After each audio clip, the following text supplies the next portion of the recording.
अस्सलाम वालेकुम दोस्तों। आज की वीडियो में हम बात करेंगे फिल फैक्टर के बारे में कि सोलर सेल्स या सोलर पैनल का जो फिल फैक्टर है वो क्या चीज़ होती है और इसका एफिशिएंसी से क्या ताल्लुक़ है। तो चलें वीडियो शुरू करते हैं।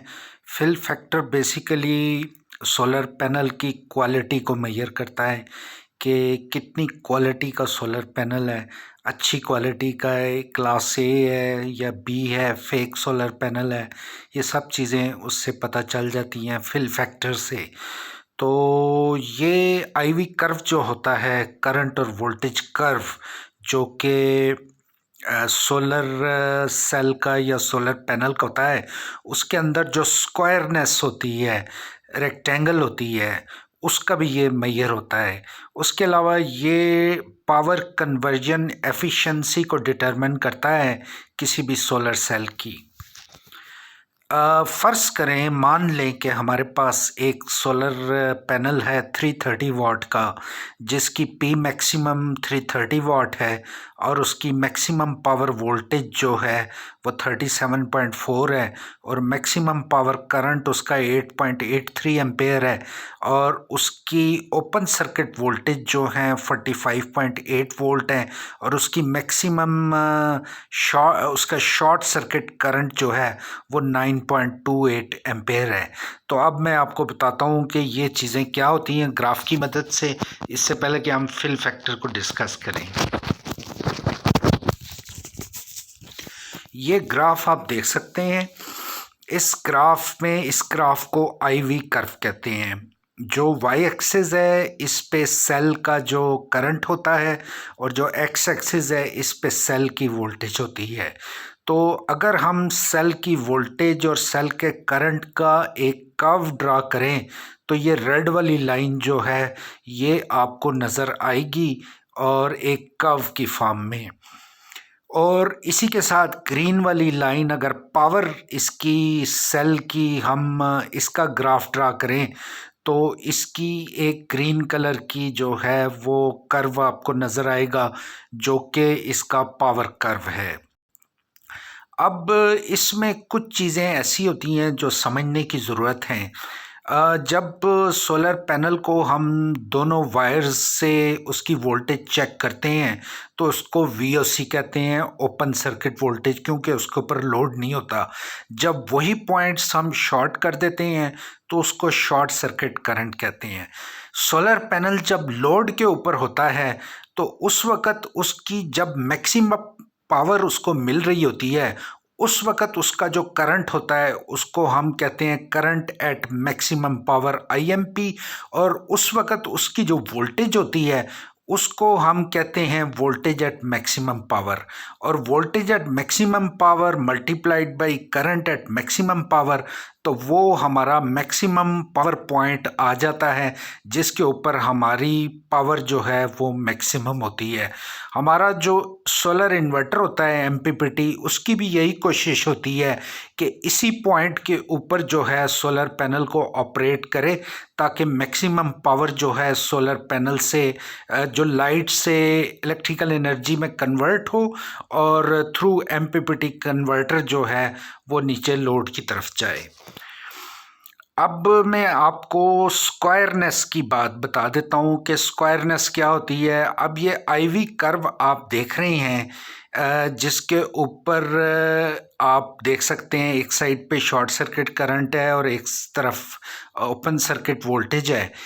इसके बीच में जो मैक्सिमम पावर पॉइंट है, यानी कि मैक्सिमम वोल्टेज और मैक्सिमम करंट लोड के ऊपर, इसके ऊपर आप अगर इसको एक्सटेंड करें एक्स एक्सिस और वाई एक्सिस की तरफ तो ये एक स्क्वायर या रेक्टेंगल बन जाती है। तो इसको हम स्क्वायरनेस कहते हैं।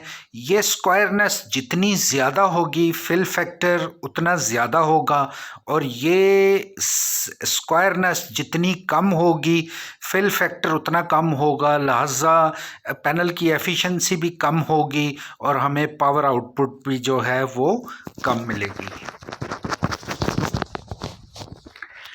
अब फिल फैक्टर को हम डिस्कस कर लेते हैं। फिल फैक्टर बेसिकली रेशो होती है maximum power from a solar cell to the product of VOC and ISC। यानी कि फिल फैक्टर का फार्मूला होता है voltage at maximum power into current at maximum power divided by voltage at open circuit और current at short circuit. Voltage at maximum power और current at maximum power Pmax होता है, जबकि voltage open circuit divide by current at short circuit. और ये Pmax जो होता है इसको हम efficiency multiply by area of collector, जो कि पैनल का एरिया होता है स्क्वायर मीटर में, और इनटू सोलर इरेडियंस G जो है इससे भी मेजर करते हैं। तो फॉर्मूले में आप देख सकते हैं कि फिल फैक्टर जो है उसका एफिशिएंसी से भी ताल्लुक है। अब जो मैंने पैनल की आपको वोल्टेजेस बताई थी और करंट्स बताई थी डिफरेंट, वो हम इस फार्मूले में लगाते हैं और कैलकुलेट करते हैं कि हमारे सोलर पैनल का STC कंडीशन जब वो मैक्सिमम 330 वाट दे रहा हो तो क्या फिल फैक्टर बनता है। तो जैसा कि आपको पता है कि 37.4 जो है वोल्टेज एट मैक्सिमम पावर है और करंट 8.83 है एट मैक्सिमम पावर, तो divide by open circuit voltage और शॉर्ट सर्किट करंट, इनको जब हम कैलकुलेट करें तो ये 0.77 या मल्टीप्लाइड बाई 100 करें तो ये 77% जो है ये बनता है, जो कि मैक्सिमम पावर आपको जब अचीव हो STC के ऊपर तो ये फिल फैक्टर बनता है। फिल फैक्टर जितना ज़्यादा होगा, यूनिटी के करीब होगा, उतना ही सोलर पैनल जो है वो बेस्ट परफॉर्म करेगा। तो फिल फैक्टर आर नॉर्मली 80% होते हैं सिलिकॉन सेल्स के केस में। आइडियली फिल फैक्टर जो है वो 1 होना चाहिए, लेकिन 1 हमें अचीव नहीं हो सकता। उसकी कई वजूहात हैं, आगे चल के डिस्कस करते हैं। अब मान लें कि फ़र्ज़ करें ये एक सोलर सेल का जो है सोलर पैनल का इक्विवेलेंट सर्किट है। इसमें आपको एक करंट सोर्स नज़र आ रहा है लेफ़्ट साइड पे, जिसके अक्रॉस में लोड लगा हुआ है जो कि एक डायोड है। जैसे कि आपको पता है कि सोलर सेल भी या सोलर पैनल भी एक डायोड ही होता है। तो ये एक आप देख सकते हैं कि इसके अक्रॉस में एक रेजिस्टेंस है RSH, जिसको हम शंट रेजिस्टेंस कहते हैं, और इसके सीरीज में एक रेजिस्टेंस है जिसको RS हम कहते हैं। ये 2 रेजिस्टेंसेस होती हैं पैनल के अक्रॉस में। इनको हम फर्दर एक्सप्लेन करते हैं, और ये आप 2 टर्मिनल राइट साइड पे देख सकते हैं जो कि प्लस और माइनस के होते हैं, जिनसे हम वोल्टेज और करंट जो है वो हासिल करते हैं। तो ये एक सोलर पैनल का जो है वो एक इक्विवेलेंट सर्किट है।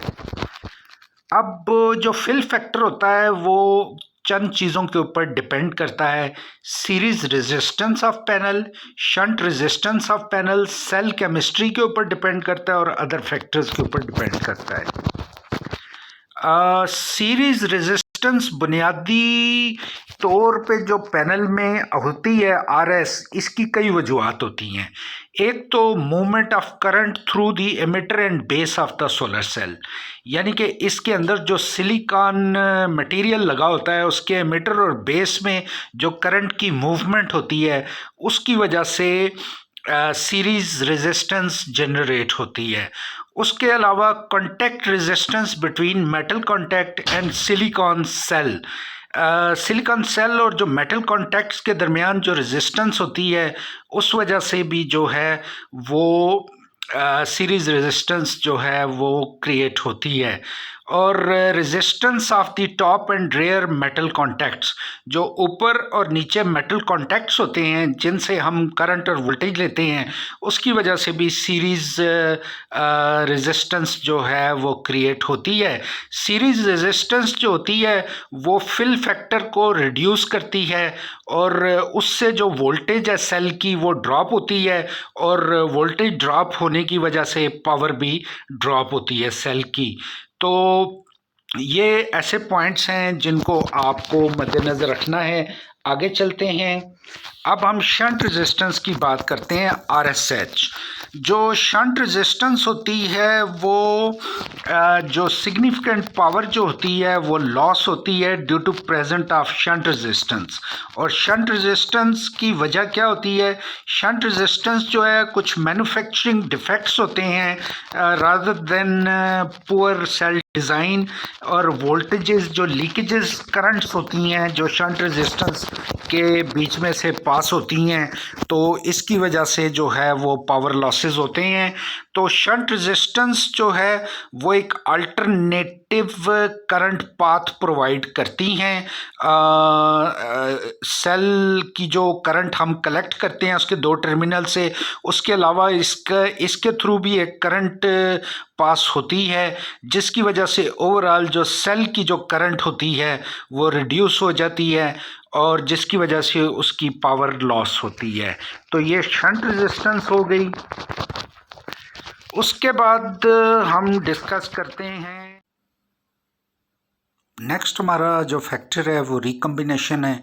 जैसा कि आपको पता है कि जब डायोड को जो है वो फॉरवर्ड बाइस में लगाया जाता है तो उसके दरमियान में जो करंट फ्लो होता है उसमें होल्स और इलेक्ट्रॉन्स आपस में कंबाइन होते हैं, और उसकी वजह से जो है रिकम्बिनेशन होता है होल पेयर का और इलेक्ट्रॉन्स का।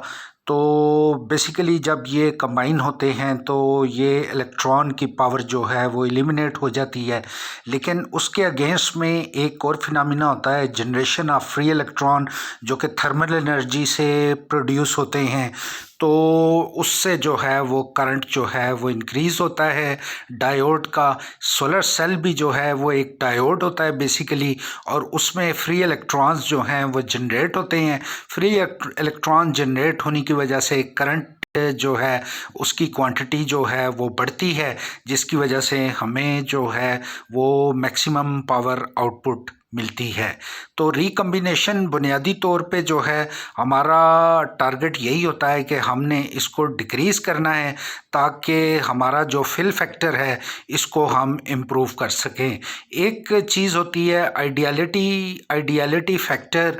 आइडियलिटी फैक्टर में हम ये अज्यूम करते हैं कि हमारा जो डायोड है या सोलर सेल है वो बिल्कुल थ्योरी के हिसाब से काम करे और उसमें किसी किस्म का कोई रिकम्बिनेशन ना हो इलेक्ट्रॉन्स का और होल पेयर्स का, लेकिन यह प्रैक्टिकली पॉसिबल नहीं होता। इसकी वजह से भी जो है रिकम्बिनेशन की वजह से करंट जो है वो लॉसेस होते हैं और पावर आउटपुट जो है वो कम होती है।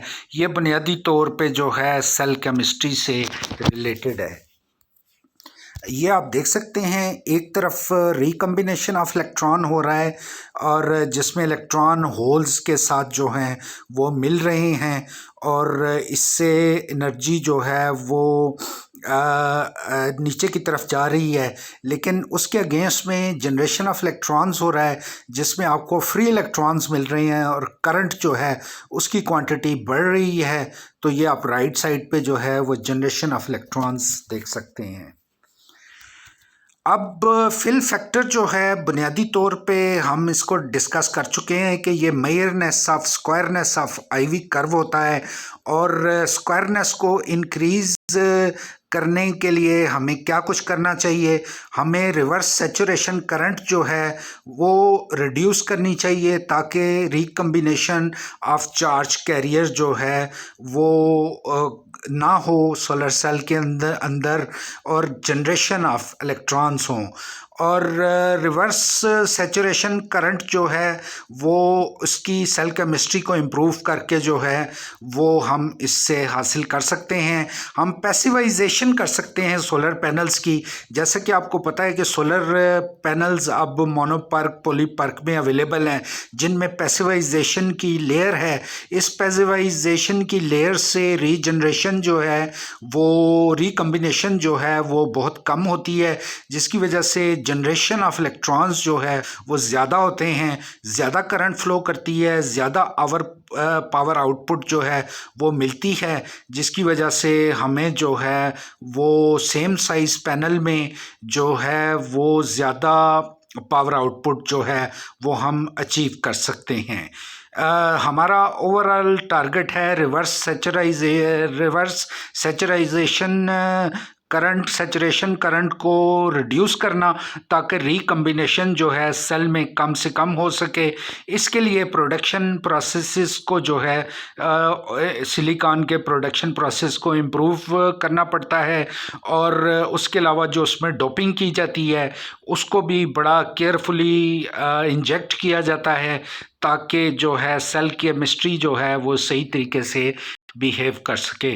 तो आज की वीडियो हमारी फिल फैक्टर के बारे में थी। उम्मीद है आपको पसंद आई होगी। अगर आपको पसंद आई है तो अपने दोस्तों के साथ शेयर कीजिएगा, वीडियो को लाइक कीजिएगा। कोई कमेंट है तो कमेंट बॉक्स में पूछिएगा। आपसे इजाज़त चाहता हूँ, और हमारे चैनल को सब्सक्राइब कीजिएगा। आपसे इजाज़त चाहता हूँ। अल्लाह हाफिज़।